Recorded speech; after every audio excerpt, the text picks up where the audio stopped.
Hello everyone and welcome to Gravity Circle Biology channel. My dear students, in the last class we have already completed the different problems and strategies for building a reproductively healthy society. हम लोग reproductive health के first lecture को already complete कर चुके हैं. अब आज हम लोग जो है इसका second portion complete करने वाले हैं. That will be population stabilization and birth control. ठीक है, हालांकि ये एक सिंगल पैराग्राफ में दिया हुआ पोर्शन है पर फिर भी इसके इम्पोर्टेंस बहुत है. ठीक, तो ये उस चैप्टर का एक छोटू सा परंतु बहुत इंपॉर्टेंट पोर्शन है जहां पर एनसीईआरटी के अंदर मेंशन नहीं है पर कुछ एक टर्म्स ऐसी हैं जो कि हमारे लिए समझना इम्पॉर्टेंट है क्योंकि उन टर्म्स से क्वेश्चंस आने के चांसेस भी बहुत प्रोमिनेंट हैं और स्ट्रॉन्ग है. ठीक, तो हम कुछ एक टर्मिनोलॉजीज देखेंगे वन बाय वन. हो सकता है कि आपको ये टर्म्स पता हो. ठीक है, नेटालिटी फर्स्ट टर्म, बहुत सारे बच्चे बोलेंगे ये तो हमको पता है. क्यों? इसका मतलब होता है बर्थ रेट. ठीक है, इसको बोलते हैं हम लोग बर्थ रेट. नेटालिटी का क्या मतलब होता है? नेटालिटी का मतलब होता है basically it is a crude birth rate और क्रूड डेथ रेट. इनकी बात कर रहा हूँ मैं, क्रूड लेवल पे बात कर रहे हैं. ठीक है, हम लोग मैं लिख देती हूँ क्रूड बर्थ रेट. ठीक है, इसका क्या मतलब होता है? इसका मतलब होता है the total number of birth. कौन सी वाली? The total number of live birth. ठीक है, जिंदा बेबीज की बर्थ की बात कर रही हूँ. The total number of live birth पर 1000 इंडिविजुअल. हर 1000 इंडिविजुअल्स के ऊपर कितनी लाइव बर्थ हुई उसको हम लोग बोलेंगे नेटालिटी या क्रूड बर्थ रेट. ठीक है, तो ये हुआ हमारा फर्स्ट पॉइंट. कोई पूछता है what is natality, what is a crude birth rate, तो हम लोगों को बोलना है the total number of live birth पर 1000 इंडिविजुअल. इसी टर्म को अगर आपसे घुमा के पूछ लिया जाए व्हाट इज फर्टिलिटी रेट, ठीक है, व्हाट इज फर्टिलिटी रेट, तब ये थोड़ा सा डिफरेंट हो जाएगा. ये क्या हो जाएगा? ये हो जाएगा the total number of birth, the total number of live birth. ठीक है, लाइव बर्थ पर 1000, परंतु यहां पर इंडिविजुअल नहीं बोलेंगे, पर 1000. ठीक है, स्पेसिफिकली बोलेंगे पर 1000 फीमेल्स ऑफ रिप्रोडक्टिव एज. ठीक है, फीमेल्स ऑफ रिप्रोडक्टिव एज मतलब जो फीमेल्स एक रिप्रोडक्टिव एज के अंदर हैं. रिप्रोडक्टिव एज क्या होती है? प्यूबर्टी मतलब कि मेंस्ट्रुअल साइकिल बिगिन होने से मेंस्ट्रुअल साइकिल एंड होने तक की एज को हम लोग बोलते हैं रिप्रोडक्टिव एज. 1000 फीमेल्स के ऊपर कितने बेबीज का बर्थ हुआ वो हो जाता है फर्टिलिटी रेट. ठीक है, अगर मैंने बोला व्हाट इज डेथ रेट तो आप लोग क्या बोलोगे? डेथ रेट को एक और टर्म बोलते हैं मोर्टालिटी. क्या बोलते हैं? मोर्टालिटी. इसका मतलब हो जाएगा the number of death, number of death, total number of death, वही बात है, पर 1000 इंडिविजुअल. ये हो जाता है मोर्टालिटी. ठीक है, तो हमें क्या है ना, ये सब वर्ड्स हमारे सामने आते हैं. Birth rate, death rate, mortality, infant mortality rate, maternal mortality rate. और इस समय हमें ये सब की मतलब नहीं पता हो अगर तो ये हमारे लिए प्रॉब्लम क्रिएट कर सकते हैं. ठीक है, तो 1000 इंडिविजुअल्स के ऊपर कितने लोगों की डेथ हुई को बोलेंगे डेथ रेट. ठीक है, एक ये पॉइंट हुआ. एक और आता है हमारे सामने TFR. TFR इसको बोलते हैं टोटल फर्टिलिटी रेट. क्या बोलते हैं? Total fertility rate. ये कितना होता है? एक फीमेल एवरेज नंबर ऑफ कितने बेबीज को प्रोड्यूस कर सकती है वो होता है टोटल फर्टिलिटी रेट. ठीक है, तो हम लिखेंगे average number of birth a female can give in her reproductively active time. समझ गए ना, वही as, reproductive age is total fertility rate of that female. ठीक है, of a female. ये इंडिविजुअल बेसिस पे निकलता है. ठीक है, अब जैसे कि बहुत सारे रूरल एरियाज या गाँव में और पहले के ज़माने में ज़्यादा देखते थे हम लोग कि एक ही फैमिली में एक ही लेडी ने करीबन 10 या 11 बेबीज को राइज दिया. Isn't it? That was the total fertility rate of that female. अगर कोई फीमेल अपने लाइफ टाइम में सिर्फ 2 ही बर्थ दे, 2 ही बेबीज प्रोड्यूस करे तो उस फीमेल का टोटल फर्टिलिटी रेट होगा 2।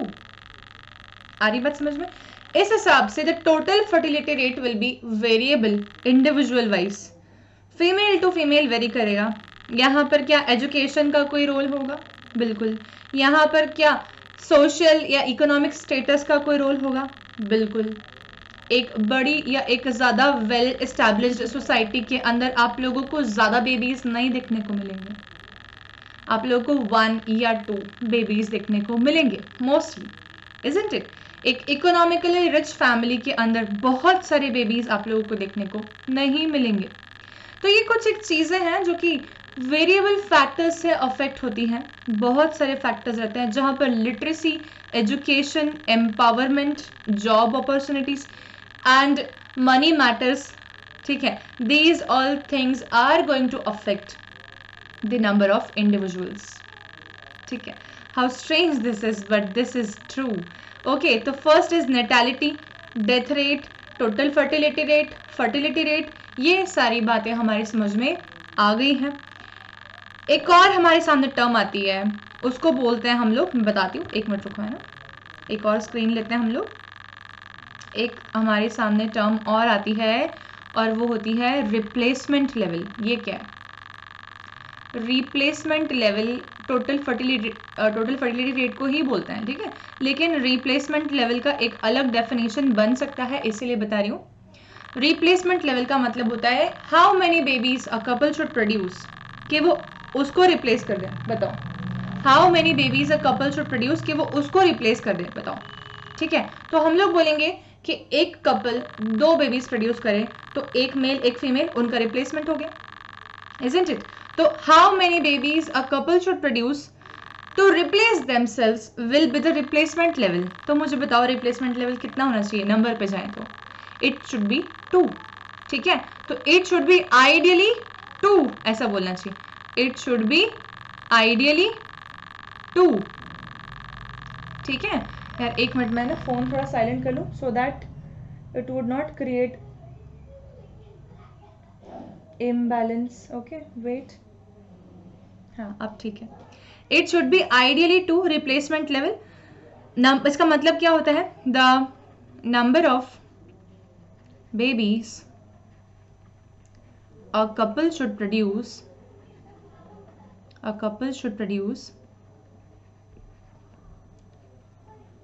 in order to replace themselves, ठीक है? बहुत easy है, in order to replace themselves, very easy thing, ठीक है? पर डेवलप्ड कंट्रीज के अंदर ये रिप्लेसमेंट लेवल होता है 2.1। इसमें बच्चे बोलते हैं कि मैम 2.1 में क्या 0.1 बेबी हो रहा है? ठीक है, 2 बेबीज तो पूरा एक नंबर है, समझ में आता है कि 1 और 2 बेबी, 0.1 बेबी क्या चीज़ है, ठीक है? तो बेसिकली ये जो है ये कोई ऐसे बिल्कुल पर्टिकुलरली फिक्स एक इंडिविजुअल को रिप्रेजेंट नहीं करता है 1 और 2, ठीक है? ये जनरली बताता है। 2.1 का मतलब होता है कि possibility of having 1 more baby is there, ठीक है? Ideally it should be 2, but possibility of having 3 child can be possible, right? 2.7 2.8 replacement level दर्शाता है समवेयर कि ज़्यादा पॉसिबिलिटीज आ रही हैं, मतलब कि ideally it should be 2 but the parents are willing और are having more than 2 babies like 4 और 5 और सो, ठीक है? तो रिप्लेसमेंट लेवल को 2 रखते हैं अगर, तो पॉपुलेशन का मतलब हम बोलेंगे कि बहुत ज़्यादा प्रॉब्लम फेस नहीं करेगी, एक्सप्लोजन नहीं होगा वहाँ पॉपुलेशन का, ठीक है? तो रिप्लेसमेंट लेवल 2 या 2 के नियर प्रॉक्सिमिटी में हो तो कंट्री एक डेवलप्ड कंट्री होती है, और 2.7 हो तो कंट्री डेवलपिंग कंट्री हो जाती है। समझ रहे हो बात को? तो ये बहुत मैटर करता है, ठीक है? एक और पॉइंट हम लोग देख लेते हैं। रिप्लेसमेंट लेवल के जस्ट नेक्स्ट एक पॉइंट आता है हमारे सामने, वो होता है डबलिंग टाइम। ये क्या चीज़ है, ठीक है? तो डबलिंग टाइम भी समझ लो बच्चा लोग। डबलिंग टाइम का मतलब होता है कि एक पॉपुलेशन है, मान लेते हैं हम लोग कि इंडिया की पॉपुलेशन है, लेट अस सपोज, ठीक है? और 1 बिलियन से 2 बिलियन होने में, ठीक है? समझना, 1 बिलियन से 2 बिलियन होने में मान लेते हैं कि इंडिया को लगते हैं करीबन 50 साल। एक रफ एग्जाम्पल बता रही हूँ। 1 बिलियन से 2 बिलियन होने में इंडिया को मान लेते हैं कि लगते हैं 50 साल, हालांकि इंडिया का डबलिंग टाइम 33 ईयर्स है। एनसीईआरटी के हिसाब से मैं एक रफ एग्जांपल देखिए 50 साल बता रही हूँ। 1 बिलियन से 2 बिलियन 50 साल, तो ये 50 साल क्या हो गया, it will be doubling time. अब मैं एक क्वेश्चन पूछती हूँ, doubling time should be high और लो, कैसा होना चाहिए? डबलिंग टाइम ज्यादा होना चाहिए कि डबलिंग टाइम कम होना चाहिए एक अच्छी पॉपुलेशन ग्रोथ रेट के लिए? तो क्या बोलोगे? तो मैक्सिमम बच्चे बोलते हैं मैक्सिमम डबलिंग टाइम कम होना चाहिए, पर तो उल्टी बात बोल रहे हो। ठीक है, अब मैंने बोल दिया लेट अस सपोज 50 साल नहीं भाई 25 साल ही डबलिंग टाइम है, तो मतलब समझ रहे हो ये 25 साल में 1 बिलियन से 2 बिलियन हो जाएंगे, तो ये तो बुरी बात हुई ना। तो doubling time should always be a high number of figure we can say. ठीक है, तो doubling time is the total number of years, total number of years, ठीक है, took by a population to double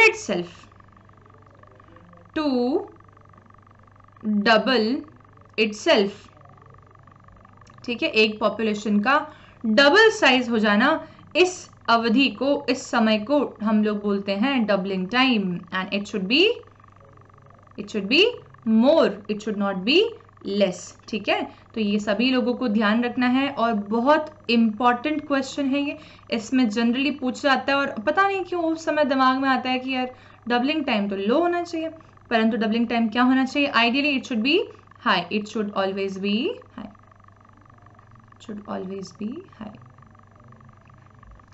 ठीक है, it should never be low. Okay, this is done. ये कुछ एक टर्मिनोलॉजीज जो कि हमारे को आनी चाहिए, पॉपुलेशन बढ़ रहा है इसलिए।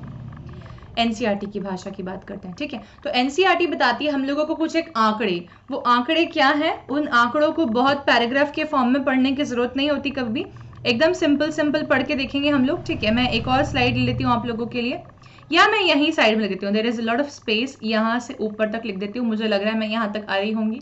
ठीक है, चलो एक देखते हैं, यहाँ पर डबलिंग टाइम की बात कर रही हूँ। ठीक है, तो डबलिंग टाइम में डबलिंग टाइम नहीं, पॉपुलेशन की बात कर रही हूँ, आंकड़ों की बात कर रही हूँ। तो एनसीईआरटी के पैराग्राफ में उन्होंने कुछ एक बातें हमको बताई। पहली बात बताई उन्होंने वर्ल्ड की पॉपुलेशन के रिस्पेक्ट में, वर्ल्ड पॉपुलेशन के रिस्पेक्ट में। ठीक है, उन्होंने हमको 2 ईयर्स दिए, 2 ईयर्स में उन्होंने हमको एक ईयर दिए 1900 और हमें अगला ईयर दिया 2000, मतलब कि 100 साल बाद, मतलब कि 1 सेंचुरी, 100 ईयर्स। उन्होंने बताया कि 1900 में जो टोटल पॉपुलेशन वर्ल्ड की थी दैट वाज 2 बिलियन, और सन 2000 में आते आते वर्ल्ड की टोटल पॉपुलेशन जो थी वो हो गई 6 बिलियन, मतलब कि 100 साल में 3 गुना राइज हुआ, 3 टाइम्स राइज हुआ। ठीक है, फिर उन्होंने बताया सन 2011 में, ठीक है, जब सेंसस होता है सन 2011 के अंदर ही उन्होंने बताया कि पॉपुलेशन जो थी वो 7.2 बिलियन हो गई, मतलब कि बहुत ज्यादा ट्रिमेंडस राइज हुआ, सडन इंक्रीमेंट हुआ, राइट। ऐसे भी देखें अगर तो मैं 100 ईयर्स है ना, और तो 3 गुना, तो मैं बोलूंगी कि कम से कम मान लो कि 30 या 33 ईयर्स के अंदर हम लोग बोल रहे हैं अप्रोक्सीमेटली 32 से 33 साल के अंदर हम लोग बोल रहे हैं कि जो है पॉपुलेशन जो है वो बड़ी थी, है ना। ठीक है, तो यहां पर क्या सीन हो रहा है, यहां पर तो 2000 से लेके 2011 मतलब केवल 11 साल के अंदर अंदर ही 1.2 बिलियन इंक्रीमेंट हो गया पॉपुलेशन के अंदर। This is something tragic, this something dangerous. इतना फास्ट रेट पर एक्सप्लोजन हो रहा है पॉपुलेशन का, इतने अवेलेबिलिटी ऑफ रिसोर्सेज हमारे पास नहीं है, neither do we have a lot of space to accommodate such kind of individuals growing on a tremendous rate। इसीलिए हम देखते हैं आजकल मल्टी स्टोरी बिल्डिंग्स बनती जा रही हैं, 33, 34, 35 माले की, और भी ज्यादा है। और ये सब क्यों बन रही है? जगह की कमी, स्पेस कॉन्स्ट्रेंट्स। ठीक है, सबके पास में बंगलोज नहीं है, सबके पास में जमीन से अटैच घर नहीं है। उसका रीजन ये है कि पॉपुलेशन जिस रेट से एक्सप्लोड कर रही है, जगह नहीं है। ठीक है, अच्छा ये बात होगी वर्ल्ड की। अगर हम इंडिया की बात करें तो ठीक है, इंडिया की जब हम लोग बात करते हैं तो मैं कलर चेंज करके लिख देती हूँ ताकि तुम्हारे कंफ्यूजन नहीं हो। देखो इंडिया की ले रहे हैं, ठीक है। ओके चलो 1 मिनट रुक जाओ प्लीज। अब देखते हैं इंडिया की बात करें तो 350 मिलियन थे हम आज़ादी के आसपास, ठीक है। आज़ादी का फ़ायदा देखना कितना लपक के उठाए लोगों ने।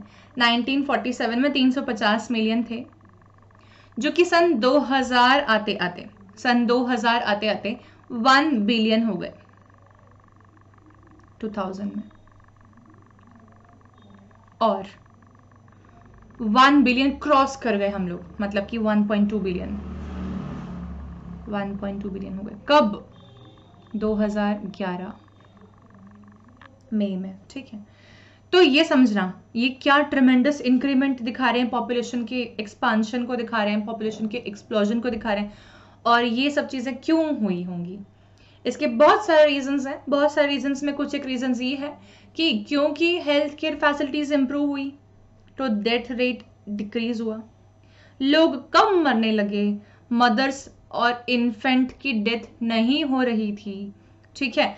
फिर हम लोग ये भी बोलेंगे कि इसका प्रोबेबल रीजन, एक तो इन्फेंट मोर्टेलिटी रेट कम होना, डेथ रेट कम होना, मैटरनल मोर्टेलिटी रेट कम होना, 3 चीजें। चौथी चीज कि जिस हिसाब से पॉपुलेशन बढ़ रही है तब रिप्रोडक्टिव एज के अंदर लोग भी ज्यादा हैं, मतलब कि एक 14 से लेकर के एक 45 एज ग्रुप की फीमेल्स भी बढ़ रही हैं। इसीलिए क्योंकि ये एज ग्रुप भी बढ़ रहा है, ऑफ कोर्स सी बात है, हम बोलेंगे कि पॉपुलेशन जो है वो एक्सप्लोजन पे जाएगी ही।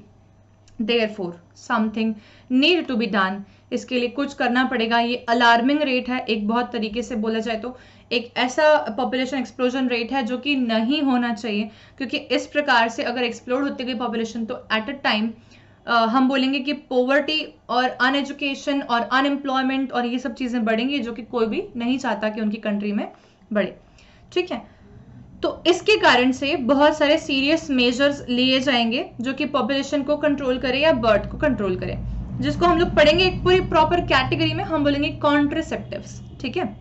लेकिन हम एक ग्राफ और देखते हैं, ठीक है, और वो ग्राफ है ये वाला ग्राफ देखते हैं ना। इस ग्राफ में 4 समय अवधियां दिखाई गई, 4 टाइम फेजेस दिखाए गए। इन 4 टाइम फेजेस को देखते हैं हम लोग, ठीक है। हमारे पास है टाइम, ठीक है, हमारे पास है बर्थ एंड डेथ रेट, ठीक है। अब देखो, शुरुआत के समय में बात कर रहे हैं हम लोग, अर्ली टाइम्स, हम आज से कम मान लेते हैं 80-90 साल पहले पहुंच जाए, ठीक है, या हम मान लेते हैं हम कुछ साल पहले पहुंच रहे हैं, ठीक है, सम डिकेड्स अगो। कुछ एक समय पहले क्या था कि जितना ज्यादा बर्थ रेट था उतना ज्यादा डेथ रेट भी था, ठीक है। जहां पर डेथ रेट को हम लोग ग्रीन में इंडिकेट कर रहे हैं, मैं यहां लिख दूं, ये जो ग्रीन है ये है डेथ रेट और जो पर्पल है ये है बर्थ रेट, ठीक है, बर्थ रेट, ठीक है। चलो तो देखते हैं, डेथ रेट जितना ज्यादा है उतना ही बर्थ रेट है, पर फिर भी देखा जाए तो डेथ रेट फ्लक्चुएटिंग है और बर्थ रेट स्टेबल है, ठीक है, पर हैं दोनों ही ज्यादा। ये एक समय शुरुआत का। अगर मेरे को बताओ कि डेथ रेट भी ज्यादा है और बर्थ रेट भी ज्यादा है, ठीक है, जहां पर डेथ रेट फिर भी फ्लक्चुएटिंग है लेकिन बर्थ रेट तो स्टेबल है, ठीक है, तब मैं क्या बोलूंगी, इस पर्टिकुलर टाइम पर पॉपुलेशन जो है वो एक फ्लक्चुएटिंग लेवल पर चल रही है, बहुत ज्यादा भी नहीं, बहुत कम भी नहीं, पर हाँ बहुत कम भी नहीं, ठीक है। इसीलिए हम लोग इस प्रकार से कुछ बना रहे हैं जहां पर हमको पता नहीं है, फ्लक्चुएटिंग सा है, ठीक है। सेकेंड स्टेज देखते हैं, सेकेंड स्टेज में क्या सिनेरियो हुआ। सिनेरियो ये हुआ, इस वाले पॉइंट पे जो 2 लिखा है मैंने, इसको बोलती हूँ अर्ली एक्सपैंडिंग, ठीक है। इस केस में क्या हुआ कि मेडिकल फैसिलिटीज अच्छी मिल गई, मेडिकल फैसिलिटीज अच्छी मिलने लगी लोगों को, अच्छी है, गुड, ठीक है, इंक्रीज हो गई, है ना। डेथ रेट हुआ डिक्रीज, ऑफ कोर्स सी बात है, ठीक है, ऑफ कोर्स सी बात है। तो हम बोलेंगे कि क्योंकि डेथ रेट में डिक्लाइन है, ये हमें दिख रहा है, पर बर्थ रेट में कोई भी डिक्लाइन नहीं है, मतलब कि डेथ कम हो गई पर बर्थ ज्यादा हो रही है, डेथ कम हो गई पर बर्थ ज्यादा हो रही है। अगर बर्थ ज्यादा हो रही है और डेथ कम हो रही है तो मान लो पॉपुलेशन कैसे जा रही है, एक्सप्लोडिंग लेवल पर एक्सपांड कर रही है, तो ये तो ऊपर की तरफ बढ़ती जा रही है। ऑरेंज वाला ग्राफ दिख रहा है सबको, तो ये हुआ सेकेंड स्टेज, ठीक है, जहां पर क्या सीन हुआ, हेल्थ फैसिलिटीज इंप्रूव हो गई पर बर्थ रेट उतना ही ज्यादा है। तीसरा देखते हैं, तीसरे केस में क्या हुआ, डेथ रेट हुआ कम क्योंकि हेल्थ फैसिलिटीज इंप्रूव हुई अभी भी, है ना, हेल्थ फैसिलिटीज मिलके वापस निकाल नहीं ली गई, विड्रॉ नहीं कर ली हमने, हेल्थ फैसिलिटीज अच्छी ही है अभी भी, ठीक है। लेकिन एक और चीज आई और वो आया बर्थ रेट गिरने लगा। क्यों? कि लोगों के अंदर जागरूकता आई, ठीक है, उनके अंदर हम बोलेंगे कि एजुकेशन आई, एम्पावरमेंट आई, जागरूकता आई, अवेयरनेस आई, ठीक है। और मैरिजेबल एज जो है वो बढ़ा दी गई, 18 साल फीमेल के लिए, 21 साल मेल के लिए। Birth rate decline, death rate decline. इसीलिए हम बोलेंगे इस केस में फिर भी अभी जो मैरिजेबल एज में ऑलरेडी पहुंच चुके थे लोग, वो तो अभी भी बर्थ दे ही रहे हैं ना लोगों को, ठीक है। ये आई जागरूकता जरूर है, लेकिन पहले से कॉन्सिक्वेंसेस जो चल रहे हैं उसके कारण अभी भी इंक्रीमेंट तो है ही पॉपुलेशन में, तो हम बोलेंगे कि पॉपुलेशन में इंक्रीमेंट तो है ही। डेथ रेट क्योंकि जो है वो बोलेंगे एक तरीके से नॉर्मलाइज हो गया है, बहुत ज़्यादा डिक्रीज भी नहीं हो रहा है, और बर्थ रेट जो है वो डिक्रीज हो रहा है। तो पॉपुलेशन अभी भी एक्सपांडिंग लेवल पर है, पर इतनी एक्सपांशन में नहीं चल रही है जैसे पहले चल रही थी। फाइनली क्या होगा? फाइनली लो स्टेशनरी। इस केस में क्या हुआ? इस केस में ये सीन हुआ कि पॉपुलेशन थोड़ी सी स्टेबिलिटी पाई। दिख रहा है क्यों आई होगी? क्योंकि डेथ रेट और बर्थ रेट दोनों ही कम हो गए, ठीक है। तब मैं बोलूंगी जब डेथ रेट भी कम हो गया काफ़ी और बर्थ रेट भी काफ़ी कम हो गया, तब इस पर्टिकुलर स्टेज में पॉपुलेशन थोड़ी सी स्टेबल स्टेज पर आई है, ठीक है। तो ये होता है पॉपुलेशन का ग्राफ रेट, है ना। अब हम लोगों को यहाँ से इतना पॉइंट देखना है वो है ये। According to 2011 census report population growth rate कितना था? 2% से कम, ठीक है। 20 बर्थ पर 1000 इंडिविजुअल, है ना, per year, a rate at which population could increase rapidly. फिर भी ये एक रैपिड इंक्रीमेंट रेट ही है। Such an alarming growth rate could lead to absolute scarcity of even the basic requirement, मतलब कि खाना, जगह, कपड़े, ठीक है, ये सब चीज़ों को कम कर देगा। इनफैक्ट प्रोग्रेस भी उस एरिया में ज़्यादा नहीं देखने को मिलेगी। Therefore the government was forced to take some serious measures, ठीक है। इसके बाद हम लोग पढ़ेंगे अभी कॉन्ट्रसेप्टिव्स, लेकिन उसके पहले एक और चीज़ पढ़ लेते हैं हम लोग। मैं आप लोगों को 2 कंट्रीज़ के वो दिखा रही हूँ जो हम बोलते हैं एज सेक्स पिरामिड, ठीक है, जिसको हम लोग बोलते हैं एज सेक्स पिरामिड, ठीक है। अब ये पिरामिड है, पॉपुलेशन पिरामिड, ठीक है। देखो ये एज है ना, और ये मेल है इधर, और एक फीमेल लिया हुआ हमने, परसेंटेज देखें, ठीक है। देखो फ्रांस एक डेवलप्ड कंट्री है, ठीक है, इसकी बात कर रहे हैं हम लोग, और हमने ऑन द अदर हैंड लिया है एक मतलब डेवलपिंग कंट्री, ठीक है, इंडिया, ओके। अब यहाँ और यहाँ पे कंपैरेटिव चार्ट देखना। कंपैरेटिव चार्ट में हम जाते हैं, कंपैरेटिव के तौर पे ही जाएंगे, मैं हाईलाइट करके बताऊंगी, है ना। देखो यहाँ फ्रांस वाले में देखते हैं, अगर हम लोग 0 से 5 साल की उम्र के बच्चे भी उतने ही हैं अप्रोक्सीमेटली जितने कि 10 से 15 साल की उम्र के बच्चे हैं। अप्रोक्सीमेटली 25 से 30 भी उतने ही दिख रहे हैं, ठीक है। अप्रोक्सीमेटली 30 से 35 भी उतने ही दिख रहे हैं, ठीक है। और अप्रोक्सीमेटली 50 से 55 भी उतने ही दिख रहे हैं, थोड़े बहुत कम है भली, ठीक है। 70-75 वाले थोड़े और कम है, पर एकदम ट्रेमेंडसली डिक्रीज नहीं हो गए। मतलब कि मैं अगर इस पर्टिकुलर कर्व को कुछ नाम देना चाहूं तो मैं बोल सकती हूं कि ये कर्व है एक bell shape curve, somewhat like this. क्या ये एक बेल शेप कर्व हुआ? बिल्कुल, ठीक है। ये था एक डेवलप्ड कंट्री का कर्व, है ना। अब हम लोग आते हैं एक डेवलपिंग कंट्री के कर्व पे। वहां तुम लोगों को कुछ चीजें मालूम पड़ेंगी। जो 0 से 5 साल के बच्चे हैं ये बहुत ज़्यादा है। क्यों है ये बहुत ज़्यादा? क्योंकि टोटल फर्टिलिटी रेट बहुत ज़्यादा है, क्योंकि टोटल नंबर ऑफ बर्थ जो एक फीमेल राइज दे रही है, जितने बेबीज प्रोड्यूस कर रही है, वो भी बहुत ज़्यादा है। इसीलिए ये वाला ग्रुप में ज़्यादा बेबीज हैं, ठीक है। अब तुम लोग यहाँ देखो 15 से 20 साल की उम्र में कितने ज़्यादा लोग हैं यार, अगर फ्रांस के कंपैरिजन में देखा जाए तो। और बूढ़े लोगों का कंपैरिजन देखा तो 70 साल की उम्र के ऊपर तो ज़्यादातर लोग जीते ही नहीं है, पर फिर भी देखा जाए तो कितने ज़्यादा कम हो गए। तब इस प्रकार से अगर मेरे पास कोई कर्व आता तो क्या मैं उसको पिरामिड शेप बोल सकती हूँ, ठीक है। तब हमें 2 टाइप के कर्व देखने को मिल रहे हैं, एक होता है डेवलप्ड कंट्रीज का कर्व और एक होता है डेवलपिंग कंट्रीज का कर्व। जो डेवलप्ड कंट्रीज का एज सेक्स पिरामिड बनता है, जो डेवलप्ड कंट्रीज रहती हैं उनका एज सेक्स पिरामिड जो बनता है, ठीक है, एज सेक्स पिरामिड जो बनता है या एज सेक्स कर्व जो बनता है, ग्राफ जो बनता है, वो बनता है बेल शेप कर्व। कैसा बनता है? Bell shape curve. और जो डेवलपिंग कंट्रीज होती हैं, डेवलपिंग कंट्रीज जो होती हैं उनका बनता है पिरामिडल शेप।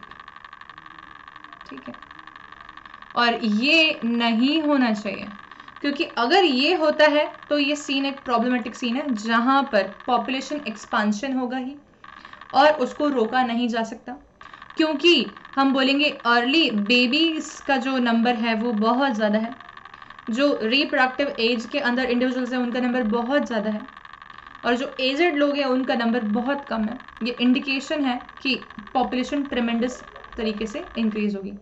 तो ये जो दो कर्व्स हमारे सामने, दो ग्राफ्स हमारे सामने हैं, इससे आप लोगों को क्या समझ में आया? उसके 3 क्वेश्चंस नीचे लिखे हुए हैं। पहला, which country is growing more rapidly? बताओ बताओ कौन सी? Which country is growing more rapidly? I hope कि तुमने अपने दिमाग में आंसर दिया हो। बिल्कुल ये हो जाएगी इंडिया। यहाँ पे ग्रोथ अच्छे प्रोस्पेक्ट से नहीं है, नंबर वाइज है। दूसरा, which country has higher population of senior citizens? Of course France. हमारे यहाँ नहीं दिख रही है। तीसरी, which is a developed and which is a developing country? ठीक है, so this one is a developed country of course and this one is a developing country of course. तो I hope that population pyramid या population graphical representation से भी हमें काफ़ी कुछ समझ में आया है। ठीक, एक शब्द आता है हमारे सामने, वो होता है डेमोग्राफिक इक्विलिब्रियम। क्या बोलते हैं उसको अपन? Demographic equilibrium. इसको बोलते हैं और भी कुछ, zero growth rate. Zero growth rate इसका क्या मतलब है? इसका मतलब होता है when birth rate equals to death rate. किसी भी पॉपुलेशन में जितनी बर्थ हो रही हो उतनी ही डेथ हो, तो एक समय बाद एक जीरो ग्रोथ रेट अचीव हो जाएगा। मतलब कि ना ज़्यादा वहाँ पर लोग बढ़ रहे हैं ना वहाँ से लोग घट रहे हैं, वो ऑलमोस्ट कांस्टेंट हो गया। और अगर ऐसा आ जाए तो हम बोलेंगे this is the best thing. ठीक है, तो ये अचीव करने की कोशिश हर एक डेवलप्ड कंट्री कर रही है। ठीक है, so this is all. Now हम आते हैं what are the different contraceptive methods. ठीक है, तो कॉन्ट्रा का मतलब होता है ऑपोजिट टू। कॉन्ट्रा वर्ड का मतलब होता है opposite to. Contra, contradictory statement दिया है ना, तो कॉन्ट्रा का मतलब होता है ऑपोजिट टू। सेप्शन यहां पर मतलब है कॉन्सेप्शन, मतलब कि प्रेगनेंसी। मतलब कि प्रेगनेंसी ना हो तो हम बोलेंगे कॉन्ट्रासेप्शन। क्या चीजें प्रेगनेंसी को रोक सकती हैं? तो आप बोलोगे कॉन्ट्रासेप्शन। ठीक है, आया समझ में? तो कॉन्ट्रासेप्टिव मेथड्स जो हैं वो डिफरेंट टाइप्स के हो सकते हैं, लेकिन हम लोग जो एनसीईआरटी के लैंग्वेज में पढ़ेंगे उसमें 2 मेजर टाइप्स के हमारे सामने मेथड्स आएंगे। एक होता है स्पेसिंग मेथड्स, इनको हम लोग टेम्पररी मेथड बोलते हैं, और एक होता है टर्मिनल मेथड या परमानेंट मेथड, जिसका मतलब कि अगर किसी व्यक्ति ने स्पेसिंग मेथड को फॉलो किया है as a method of contraception, ठीक है, अगर किसी इंडिविजुअल ने स्पेसिंग या टेम्पररी मेथड को फॉलो किया है as a method of contraception, तो उसको फ्यूचर में बेबीज होने के चांसेस हैं अगर वो इसको विड्रॉ कर लेता है तो। लेकिन किसी ने टर्मिनल मेथड या permanent method of contraception choose किया है तो वो व्यक्ति फ्यूचर में जो है फर्दर बेबीज प्रोड्यूस नहीं कर सकता। ठीक है, तो these are the 2 major grounds of contraceptive methods. ठीक है, क्या होते हैं इसका मतलब मैंने आपको पहले बता दिया, फिर भी डेफिनेशन देख लो। Contraceptive methods are preventive methods to help women avoid unwanted pregnancies. ठीक है, अनवांटेड प्रेगनेंसी कैसे अवॉइड किया जाए, फैमिली प्लानिंग किस प्रकार से करी जा सकती है, और प्लान्ड वे में ही फैमिली बने, इन सबों को ध्यान में रखते हुए कॉन्ट्रासेप्टिव मेथड्स एंड टेक्निक्स हमारे सामने आती हैं। ठीक है, द मेथड ऑफ कॉन्ट्रासेप्शन सिर्फ और सिर्फ बेबीज का नंबर रिड्यूस करना इतना ही नहीं है, पॉपुलेशन को स्टेबल देना इतना ही नहीं है, ये इनफैक्ट एक रिप्रोडक्टिवली हेल्थ सोसाइटी बिल्ड करने में हेल्प करेगी। कैसे? ये एसटीडीज के प्रिवेंशन के लिए भी आते हैं, सेक्सुअली ट्रांसमिटेड डिजीज को भी प्रिवेंट ये कर सकते हैं, जैसे कि बैरियर मेथड जो होते हैं, स्पेसिफिकली कॉन्डम्स की बात करेंगे तो वो एसटीडी प्रिवेंशन मेथड्स भी होते हैं। ठीक है, so these are some of the things. एक आइडियल कॉन्ट्रासेप्टिव क्या होता है, मतलब एक ऐसा क्या कॉन्ट्रासेप्टिव मेथड या डिवाइस हो सकता है जिसको हम आइडियल बोलें। ठीक है, आइडियल बोलें। ठीक है, तो आइडियल, हालांकि जब भी बात करते तो ideal is something which is not into existence, क्योंकि आइडियल कुछ भी नहीं हो सकता, ठीक है, लेकिन हाँ आइडियल के लिए पैरामीटर्स जरूर रखे जा सकते हैं। पैरामीटर्स ये हैं कि आइडियल कॉन्सेप्टिव मेथड पहली बात तो सेफ होना चाहिए, मतलब कि उससे कोई भी प्रॉब्लम अराइज ना हो, neither in male nor in female, ठीक है। Partner should be able to safely use the device और मेथड, राइट। कॉन्ट्रासेप्टिव सिर्फ डिवाइसेस नहीं होते हैं, मेथड्स भी हो सकते हैं, इसलिए मैं दोनों नाम ले रही हूँ बार बार, ठीक है। दे शुड बी इफेक्टिव, पता पड़ा सेफ तो है पर इफेक्टिव नहीं है, तब लफड़ा, ठीक है, तब प्रॉब्लम हो जाएगी। तो इफेक्टिव भी होने चाहिए, ठीक है। तीसरा एक्सेप्टेबल, वो acceptable by society, acceptable bye religion होने चाहिए, ठीक है। चौथा inexpensive, they should not be very much costly कि नॉर्मल इंसान या एक कम आमदनी वाला व्यक्ति उसको अफोर्ड ना कर पाए, ठीक है। They should be reversible, by any chance जो है एक कपल के एक बेबी की डेथ हो जाए तो उसको फर्दर बेबीज प्रोड्यूस करने की क्षमता या पॉसिबिलिटी दे, मतलब कि रिवर्सिबल हो, ठीक है। इरिवर्सिबल ना हो तो रिवर्सिबिलिटी भी होनी चाहिए। Simple to administer, that means कि उसका यूज बहुत कॉम्प्लिकेटेड ना हो कि जो जनरल व्यक्ति है, non scientific non technical background वाला व्यक्ति है, वो बोले कि ये यूज करना तो बहुत डिफिकल्ट है, ठीक है, एक ले मैन को भी उसको यूज करना आ जाए। लॉन्ग लास्टिंग हो, लॉन्ग लास्टिंग का मतलब कि उसका इफेक्ट लॉन्ग टाइम तक लास्ट करे। और should require minimum medical supervision, मतलब कि हर बार डॉक्टर के पास जाके एडमिनिस्टर नहीं करवाना पड़े। मिनिमम मेडिकल सुपरविजन का मतलब होता है इंडिविजुअल लेवल पर उसको इंसान जो है यूज करना समझ सके और कर पाए। ये होता है एक आइडियल कॉन्ट्रासेप्टिव मेथड के बारे में डिस्कशन, ठीक है। तो हम अब नेक्स्ट पढ़ना स्टार्ट करेंगे the natural methods of contraception से, ठीक है। आइडियल के पैरामीटर सबको आ गए ना, इजी टू यूज, सेफ, ठीक है, लेस साइड इफेक्ट्स, ठीक है। फिर हम बोलेंगे कि मिनिमम मेडिकल सुपरविजन एटसेट्रा, बहुत सारे पॉइंट्स हैं, ठीक है। अब आते हैं हम लोग एनसीईआरटी के फर्स्ट पॉइंट जो दिया उन्होंने contraceptive methods and technologies and devices के रिस्पेक्ट में, पहला दिया है नेचुरल मेथड ऑफ कॉन्ट्रासेप्शन, ठीक है। तो नेचुरल मेथड ऑफ कॉन्ट्रासेप्शन के अंदर मैं आज एक ही पढ़ा रही हूँ, हम लोग नेक्स्ट क्लास से फिर बाकी आगे कंटिन्यू करेंगे, ठीक। तो नेचुरल मेथड ऑफ कॉन्सेप्शन क्या करते हैं, बेसिकली वो डील करते हैं एक पर्टिकुलर पॉइंट के साथ कि ओवम और सेकेंडरी ओसाइट बोलना चाहिए, हालांकि ओवम नहीं, सेकेंडरी ओसाइट और स्पर्म की मीटिंग ना हो, सेकेंडरी ओसाइट और स्पर्म की मीटिंग ना हो, ठीक है, कांटेक्ट में ना आए, अवॉइड हो जाए कांटेक्ट, वो अचीव करवा सके तो हम बोलेंगे वो नेचुरल मेथड है, बिना किसी डिवाइस को यूज किए हुए, तब हम उसको नेचुरल बोलेंगे, ठीक है। तो ये हुआ फर्स्ट पॉइंट। इसमें हमारे पास बहुत सारे मेथड्स आएंगे, हम फर्स्ट मेथड पढ़ते हैं, उसको बोलते हैं सेफ पीरियड या रिदम मेथड। क्या बोलते हैं, सेफ पीरियड या फिर रिदम मेथड, ठीक है। इस मेथड का प्रिंसिपल क्या है, देखो प्रिंसिपल ये है कि हम सब जानते हैं कि अगर एक general days of menstrual cycle की बात करी जाए तो मेंस्ट्रुअल साइकिल का जनरल रेंज होता है अप्रोक्सीमेटली 28 डेज, अप्रोक्सीमेटली, ठीक है। It can be variable also. तो हम सब ये जानते हैं कि एक फिक्स्ड या कांस्टेंट फेज आता है, क्योंकि मैंने आप लोग को पढ़ा रखा है, जिन्होंने नहीं पढ़ा है प्लीज ह्यूमन रिप्रोडक्शन चैप्टर पढ़ लेना, 28 डेज, ठीक है। तो हम बोलते हैं एक फिक्स्ड या कांस्टेंट फेज कौन सी होती है, तो कांस्टेंट फेज होती है इसके अंदर, उसको हम बोलते हैं ल्यूटियल फेज, ठीक है। ल्यूटियल फेज हमेशा 14 डेज की होती है, ये बात पता है, ल्यूटियल फेज हमेशा कितने डेज की होती है, 14 डेज ऑलवेज, ठीक है। तो ओव्यूलेशन का डे कैसे निकालें, तो हमेशा बोलते हैं डे ऑफ ओव्यूलेशन को निकालने का फॉर्मूला होता है, ठीक है, day of ovulation is equal to number of days in menstrual cycle, ठीक है। मैं माइनस ऐसे लिख रही हूँ, ठीक है, माइनस, ध्यान देना प्लीज, इधर नीचे लिख रही हूँ, number of days in menstrual cycle minus 14, ठीक है।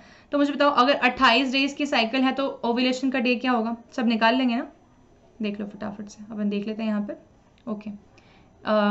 28 डेज साइकिल है अगर, ठीक है, साइकिल का डेज देखते हैं, ठीक है, 28 डेज है, तो माइनस 14 कर दो, कितना आ जाएगा हमारे पास, 14th is the day of ovulation, ठीक है, 14th is the day of ovulation, ठीक है। अगर मैंने बोल दिया होता कि साइकिल का लेट सपोज डे जो है वो है 30 डेज, 30 डेज की साइकिल में माइनस 14 कर दो, कितना हो जाएगा, 16th is the day of ovulation, ठीक है, नंबर में देख सकते हैं, 32 डेज है तो माइनस 14 कर दो, कितना हो जाएगा, 18th is the day of ovulation, ठीक है, 4th देखते हैं, 26 डेज की साइकिल है, -14 कर दो, 12th is the day of ovulation. ऐसे करके डे ऑफ ओव्यूलेशन निकाला जा सकता है, ठीक है। अब डे ऑफ ओव्यूलेशन जो है उसके नियर प्रॉक्सिमिटी के टोटल मिला के 7 दिन, मतलब कि आगे के 4 दिन पीछे के 3 दिन मिला लिए जाए, इतना रेंज जो है यह है अनसेफ पीरियड। मतलब कि इस रेंज में कॉपुलेशन अगर होता है तो वो प्रेगनेंसी को लीड कर सकता है, उसके चांसेस बहुत प्रोमिनेंट होते हैं, स्ट्रांग होते हैं। कैसे? देखो ध्यान से, मैंने क्या दिया 10, जैसे कि मैंने इधर बोला 14th डे वाले, इस केस में फर्स्ट केस की बात करते हैं अपन, ठीक है। तो मैंने बोला 14 -4 कर देती हूँ मैं, मान लो कितना हो जाएगा उल्टा लिखा है ना, समझना पर तुम लोग, ठीक है। इधर मैं माइनस कर रही हूँ, इधर मैं प्लस कर रही हूँ, 3 क्या हो जाएगा बताओ? बोलूँगी 10 से लेके 17, 10 to 17 days is going to be the unsafe period, ठीक है। मैं तुम्हारे लिए माइनस ऐसे लिखा है ताकि तुम्हें समझ पाए कि मैंने ये रेंज कैसे बनाई, हाँ, लेकिन तुम समझ जाओ मैं ऐसे करती हूँ वरना क्या ये मैथमेटिकली रॉन्ग हो रहा है ना। एक मिनट रुको, ठीक है, हम ऐसे करते हैं, लिखते हैं इसको 14 -4 +3, ठीक है। तो क्या हो जाएगा ये 10 to 17, ये हो जाएगा अनसेफ पीरियड। इसके अलावा का बाकी जो भी पीरियड है वो क्या हो गया? सेफ पीरियड, मतलब उसमें अगर कॉपुलेशन होगा तो it might not lead to pregnancy और कंसेप्शन। अगर मैं तुमको सेम यही दे देती हूँ केस, लेकिन मैं केस देती हूँ केस नंबर 3, ये वाला, तो 18th is the day of ovulation, सबको पता है 18th is the day of ovulation. तो कैसे निकालेंगे? 18 माइनस क्या कर दोगे? 4 प्लस क्या कर दोगे? 3, क्या हो जाएगा बताओ? 14 to 21 इज अनसेफ पीरियड। आ गया समझ में? तो मतलब कि days wise, cycle wise it will very. सभी के केस में 10 to 17 days is not the correct answer. इसीलिए हम लोग बोलते हैं कि सेफ पीरियड, रिदम पीरियड जो है, इसके लिए सबसे इंपॉर्टेंट क्या जानना होगा, वो हो जाएगा डे ऑफ ओव्यूलेशन। अब क्या सभी की cycle, menstrual cycle fix days की ही होती है एवरी मंथ? Not necessary. किसी की एक मंथ 28 डेज की साइकिल थी, अगले महीने 26 की आई, उसके अगले महीने 27 की आई, उसके अगले महीने 30 डेज की आई। तो इस प्रकार से सिर्फ मैनुअल कैलकुलेशन से कोई भी सेफ पीरियड, अनसेफ पीरियड को नहीं निकाल सकता, ठीक है। इसीलिए इसके कोई पर्टिकुलर प्रॉपर टेस्ट होते हैं, how to find out the day of ovulation, जिसके अंदर एक टेस्ट होता है सर्वाइकल म्यूकस की थिकनेस को चेक करना, ठीक है। स्पिन बार्किट म्यूकस टेस्ट बोलते हैं इसको। क्या बोलते हैं? Spinnbarkeit mucus test. इसमें तुमको बताती हूँ, एस्ट्रोजन के इन्फ्लुएंस में, ठीक है, in oestrogen influence cervical mucus is thin, cervical mucus is thin and stretchy, ठीक है। पर in progesterone influence cervical mucus becomes thick, cervical mucus becomes thick and non stretchy, मतलब वो stretchy नहीं होता। इससे क्या करें? तब देखो क्या होता है, cervical mucus is a mucus, a fluid which is actually released by a vagina, ठीक है। और ये म्यूकस की थिकनेस वेरिएबल हो सकती है। तब इस म्यूकस के ड्रॉपलेट्स को लेकर या इस फ्लूइड को लेकर और 2 स्लाइड्स के बीच में प्लेस करके और उसको स्ट्रेच करके देखते हैं, ठीक है। और स्ट्रेचेबिलिटी में अगर थ्रेड लॉन्ग जा रहा है, दैट मीन्स कि एस्ट्रोजन के लेवल पे है, और एस्ट्रोजन के लेवल पे है मतलब कि अभी हम बोलेंगे कि ओव्यूलेशन नहीं हुआ, ठीक है। लेकिन as soon as the thread becomes short and non stretchy, अब ऐसे ही एक दिन किया, दूसरे दिन किया, तीसरे दिन किया, चौथे दिन किया, जब चौथे दिन में मालूम पड़ता है कि थ्रेड जो है अब वो खींच नहीं रहा है, it is not going long, अगर वो लॉन्ग नहीं जा रहा है मतलब कि ओव्यूलेशन हो चुका है, तब उसके एक दिन पहले को ओव्यूलेशन का डे मान लेंगे, ठीक है। और उसके हिसाब से रेंज डिसाइड कर लेंगे और रेंज डिसाइड करके उस टाइम इंटरवल में कॉपुलेशन नहीं करेंगे और बाकी टाइम पे कॉपुलेशन कर सकते हैं। ये हुआ अनसेफ या सेफ पीरियड, ठीक है। लेकिन ये एक बहुत स्ट्रॉन्ग टेस्ट का तरीका नहीं है, क्योंकि now this kind of things, slides लेके स्ट्रेच करना म्यूकस को कंटिन्यूसली मॉनिटर करना, this is something very difficult, nobody will be able to do this, right. तो इसीलिए बहुत सारे टेस्टिंग किट्स आते हैं जिसको हम लोग बोलते हैं फर्टिलिटी किट्स। क्या बोलते हैं? Fertility kits.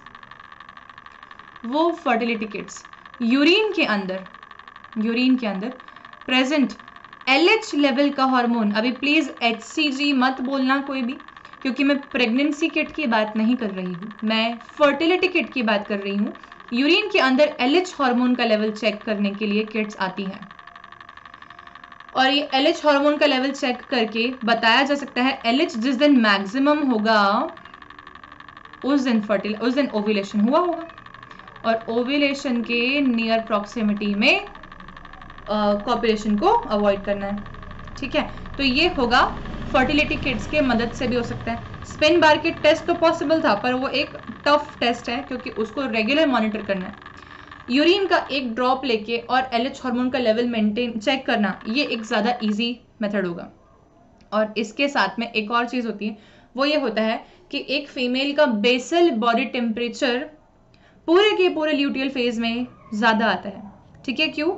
कि वो इंक्रीज होता है प्रोजेस्टेरॉन के इन्फ्लुएंस में, ठीक है। और हम सब जानते हैं कि प्रोजेस्टेरॉन का लेवल जो है वो एकदम ओव्यूलेशन के बाद बढ़ेगा, क्योंकि कॉर्पस ल्यूटियम इनटू पिक्चर आ जाता है और कॉर्पस ल्यूटियम प्रोजेस्टेरॉन सीक्रेट करता है और progesterone 1 degree Fahrenheit body temperature को बढ़ा देता है। मतलब कि अगर एक फीमेल का 1 degree Fahrenheit body temperature suddenly बढ़ गया है, मतलब कि उसका ओव्यूलेशन हुआ है, 37 डिग्री से 37.1 डिग्री सेल्सियस रहने लगे, मैं 1 डिग्री फ़ारेनहाइट के इंक्रीमेंट की बात कर रही हूँ, तब ये इंडिकेशन है कि फीमेल का ओव्यूलेशन हुआ है। पर ये कितना डेंजरस तरीका है बताओ? क्या किसी को बुखार नहीं हो सकता? क्या कोई फीवर वाला है पर्सन तो हम ओव्यूलेशन मान के चलेंगे? नहीं। तो ये एक डेंजरस चीज़ है। तो नेचुरल मेथड्स में हमेशा कॉन्स बहुत सारे रहते हैं, डिसएडवांटेजेस बहुत सारे रहते हैं, जिसके कारण से नेचुरल मेथड्स को बहुत सेफ मेथड्स नहीं मान सकते, ठीक है। ये एक कैलेंडर के फॉर्म में फीमेल्स ओव्यूलेशन का डे निकालने के बाद में और अनसेफ और सेफ पीरियड चेक करके रख सकती हैं। इस प्रकार की काफ़ी सारे डिजिटलाइज्ड एप्लीकेशंस अवेलेबल हो गई हैं आजकल तो, जो कि ओव्यूलेशन का डे मॉनिटर कर सकती हैं। तो सेफ पीरियड या रिदम मेथड सबको समझ में आ गया है। इस मेथड का क्या पॉसिबिलिटी है, कैसे चेक करना है, क्या बोलते हैं कि हर फीमेल के अंदर मेंस्ट्रुअल साइकिल को गवर्न करके डे ऑफ ओव्यूलेशन निकाल के और डे ऑफ ओव्यूलेशन के -4 + 3 मतलब कि एक रेंज ऑफ 7 डेज निकाल के उस रेंज ऑफ 7 डेज को मानना अनसेफ पीरियड जो कि ओव्यूलेशन के प्रॉक्सिमिटी में है, और बाकी जो भी दिन है उनको मानना safe period, safe for copulation, ठीक है। Means it would not lead to pregnancy. It would not lead to pregnancy. ठीक है क्या? चलो, तो आज के लिए बस इतना ही। नेक्स्ट क्लास में हम लोग नेचुरल मेथड्स को आगे कंटिन्यू करेंगे and we will study more methods of contraception. Okay, so by the time please do revise and come, lecture को पढ़ाई करो, रिवाइज करो और आओ, ठीक है। Bye everyone, please don't forget to like, share and subscribe the channel.